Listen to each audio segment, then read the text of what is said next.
nag-request nga pala sa akin kung paano gamitin si Saber. Wotitaps guys, ako nga pala si Rendy at muling nagbabalik.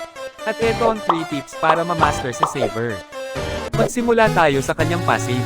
Nire-reduce ni Saber ang physical defense ng kalaban sa bawat atake niya ng 3 hanggang 8. At kaya nitong mag-stack ng 5 beses. Ang tips ko sa inyo ay mag-basic attack ka muna ng 1 o 2 beses, depende sa inyo upang manlambot ang katapat mo at ma-maximize mo ang iyong damage. Sunod naman ay ang first skill. Gus ko napakahaba ng description basta parang may umiikot-ikot ng shuriken. At kapag nag-basic attack ka at tumama sa kalaban, mababawasan ang cooldown ng second mo. Maganda ito panakas pagkatapos pumasok tapos lalabas.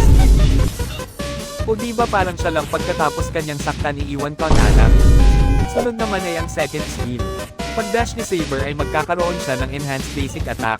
Maganda itong skill na ito para madali mong maabot ang kalaban. Ang panghuli ang SS.